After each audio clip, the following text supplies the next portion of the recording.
یہ سورہ بنی اسرائیل کی چند آیات ہیں، یہ سارے اخلاق اور معاشرت پر مبنی۔ وَقَضَىٰ رَبُّكَ أَلَّا تَعْبُدُوا إِلَّا إِيَّاهُ، کہ اللہ اپنے لیے جو مطالبہ کر رہا ہے، جہاں والدین کا اور اللہ کا مطالبہ کٹھا آتا ہے تو اللہ اپنا مطالبہ مختصر کر دیتا ہے، مختصر ایک جملہ۔ اب یہاں بھی اللہ والدین کی عظمت بتانا چاہتا ہے،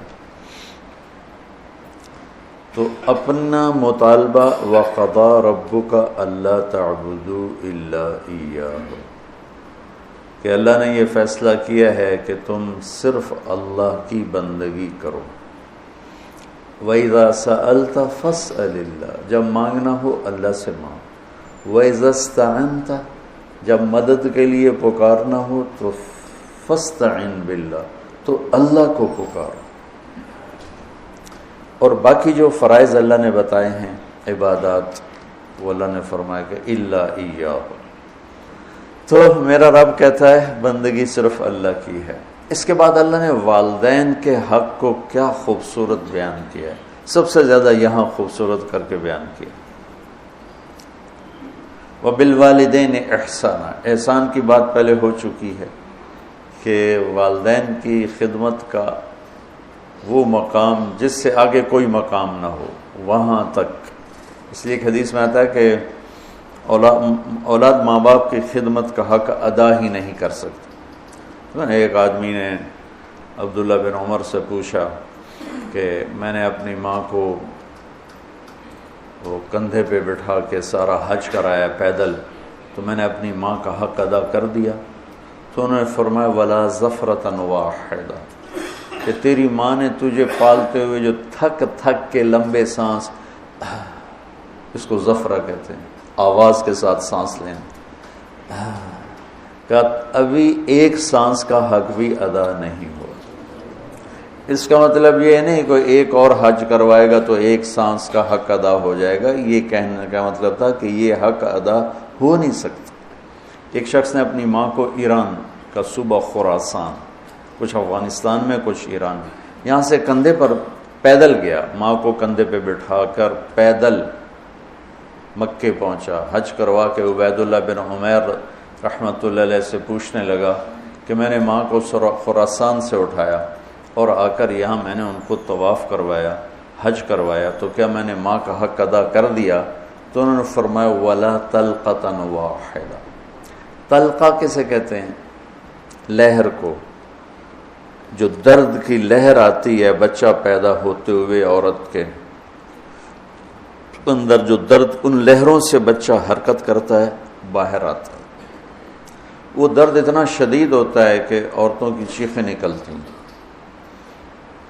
اور وہ بعض کا 2-2 گھنٹے وہ دردیں چلتی ہیں، کئیوں کو پورا دن چلتی ہیں، کئیوں کو 2-2 دن چلتی ہیں، مختلف ہیں حالات کے لحاظ سے۔ تو وہ جو ایک درد آ کے تھوڑا وقفہ آتا ہے، اس درد کو طلقہ عربی میں کہتے ہیں۔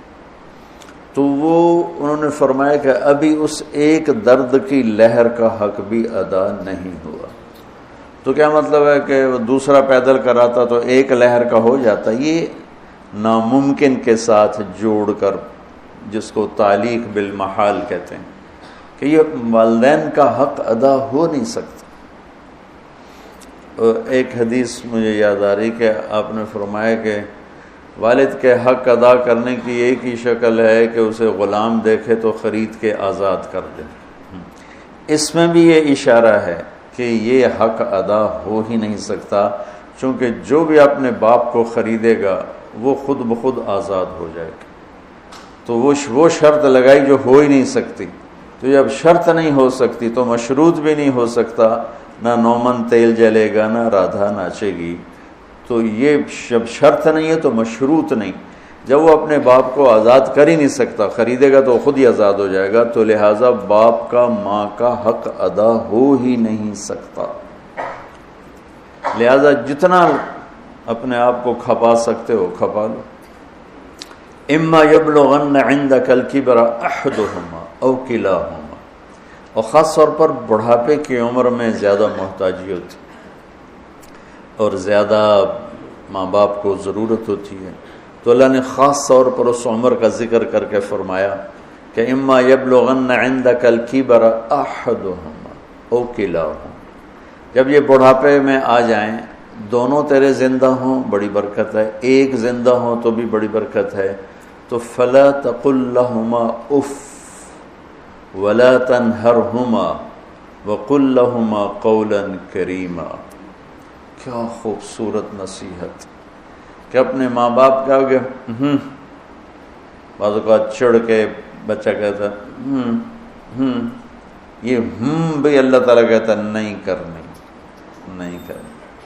آج کل کے ماں باپ بھی اولاد کے ہاتھوں ذلیل ہو رہے ہیں، دکھی ہو رہے ہیں، خاص طور پر زیادہ پڑھا لکھا طبقہ اور زیادہ ان پڑھ طبقہ دیہاتی، جو درمیان میں ان میں بھی ہے لیکن کم ہے۔ جو زیادہ دنیاوی تعلیم پڑھ گئے ہیں ان کو بھی نہیں پتہ باپ کون ہوتا ہے، ماں کیا ہوتی ہے، اور جو بالکل جاہل ہیں ان کو بھی نہیں پتہ ہوتا، تو ان دونوں جگہ میں تو بہت زیادہ ماں باپ دکھی ہیں۔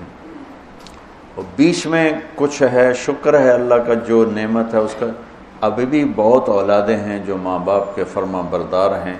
اکثریت اس وقت ایسی ہو چکی ہے کہ ادنا صدیقہ و اقصی اباہ، باپ کو دھکا دیں گے دوست کو قریب کریں گے۔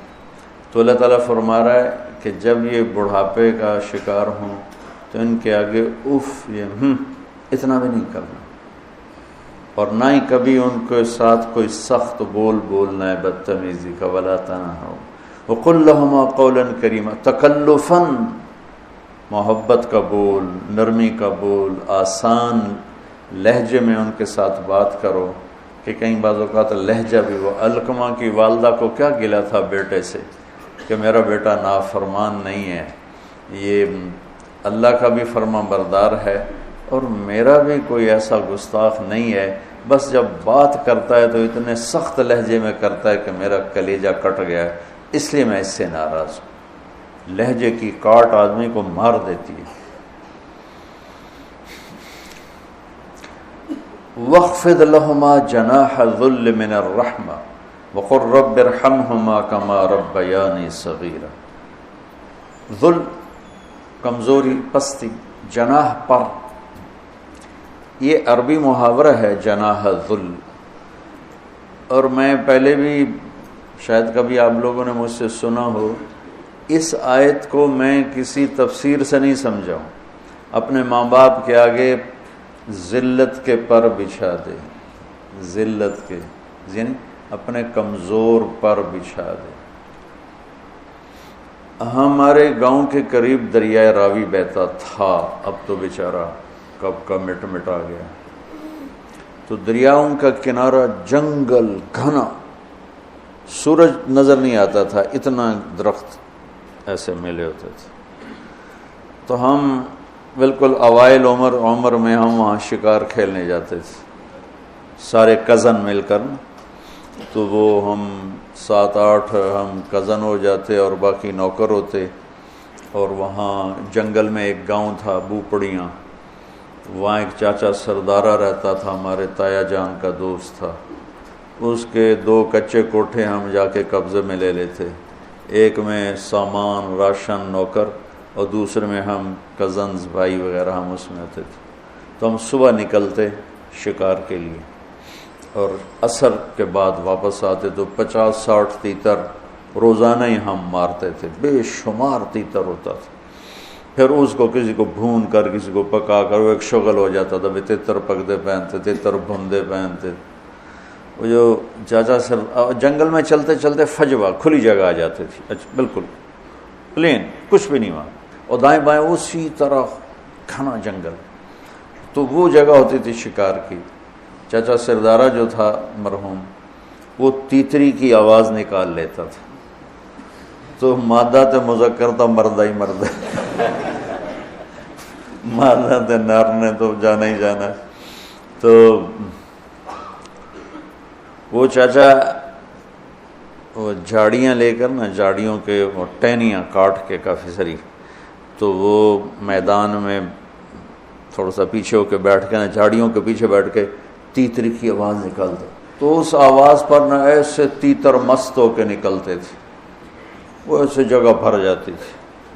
تو ہمارے پاس وہ بندوقیں ہوتی تھیں، کارتوس چھوٹا چھرا ہوتا تھا، تو ہم فائر مارتے تھے، ٹھا ٹھا ٹھا ٹھا ٹھا ٹھا، وہ اندھا دھند ہی فائر ہوتا تھا، تو کسی گول جس کی زندگی باقی ہوتی تھی اس کو نہیں لگتا تھا، وہ اڑ جاتا تھا، اور جنہوں نے ہمارے مقدر میں ہونا تھا ان کو لگ جاتی تھی، تو وہ یوں اوپر جا کے نیچے گرتے تھے ایسے، کسی کو بہت زور کا لگا تو وہیں گر جاتا، اور کسی کو ایسے سینے میں دل میں ایسا نہیں لگا، دائیں بائیں لگا تو تھوڑا اڑتا اور پھر گرتا، اور گر کے اس کے پر یوں ہو جاتے اور سر اس کا یوں ہو جاتا تھا، ایک طرف ٹانگیں ہو جاتی، ایک طرف اس کا سر ہو جاتا، ایک طرف اس کے بازو ہو جاتے، اس کے پر۔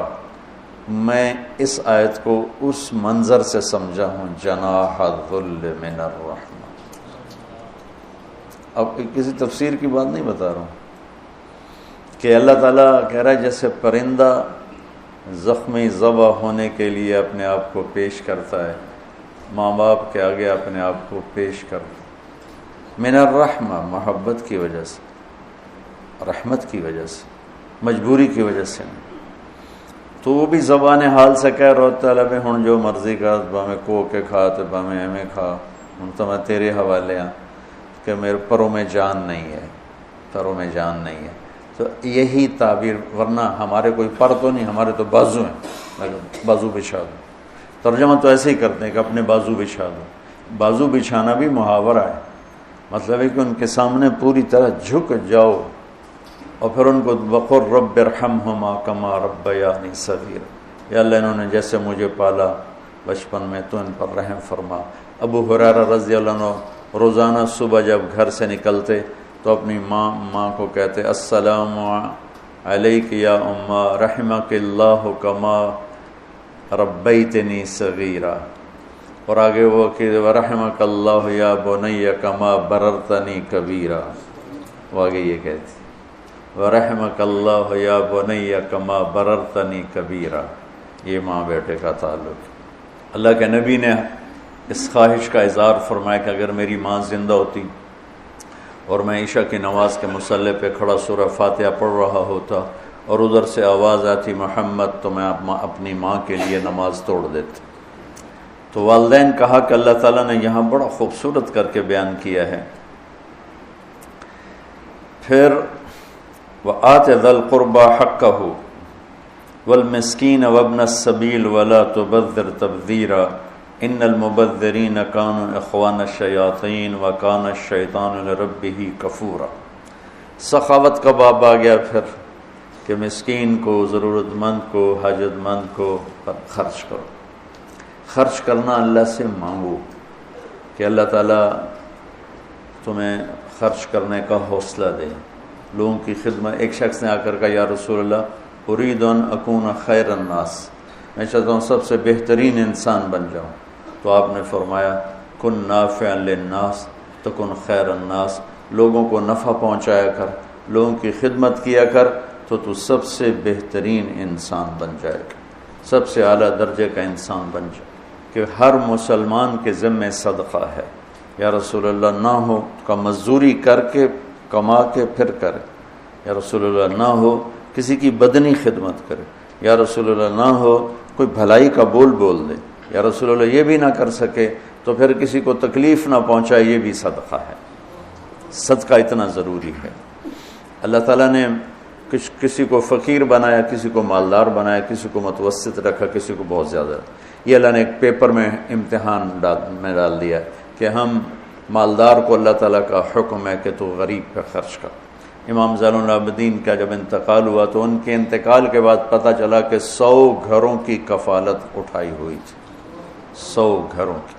جب ان کو غسل دے رہے تھے تو ان کی کمر پہ مزدوروں کی بوریاں اٹھانے کے نشان تھے۔ تو یہ عقدہ حل نہ ہوا کہ یہ تو شہزادے تھے دین و دنیا کے، تو ان کی کمر پر بوری اٹھانے کے نشان کیوں ہیں؟ تو پھر آہستہ آہستہ پتہ چلا کہ 100 گھروں میں روزانہ رات کو چپکے سے اٹھتے اور راشن کی بوریاں خود اٹھاتے، حالانکہ اتنے ان کے غلام تھے، راشن کی بوریاں خود اٹھاتے اور جا کے ان کے گھروں میں پھینک کے آ جاتے. کسی کو ان کی موت تک پتہ نہیں چلا کہ ہمیں راشن دینے والا ہے کون. تو میرے اللہ کو یہ صفت پسند ہے. آت ذی القربى حقہ والمسکین وابن السبیل ولا تبذر تبذیرا. ہاں بے جا خرچ نہ کرو، فضول خرچ نہ کرو کہ اللہ تعالیٰ کا یہ مال میرے پاس نعمت ہے اور یہ میرے پاس امانت ہے، مجھے اس کا حساب دینا ہے. اور حساب دینے کے لیے صرف یہ نہیں کہ رزق کے حلال کمانا ہے، حلال کما کے پھر خرچ کیسے کرنا ہے اس کا بھی حساب ہوگا. تو اس وقت اتنا مالدار لوگ خرچ کر رہے ہیں، لیکن اتنا فضول جگہ، اتنی غلط جگہ، فضولیات پر، نافرمانی میں جو خرچ ہوتا ہے وہ اللہ کو ناپسند ہے. اطاعت اور فرمان برداری کا خرچ اللہ کے ہاں پسندیدہ ہے، اس کی واپسی بھی ہے.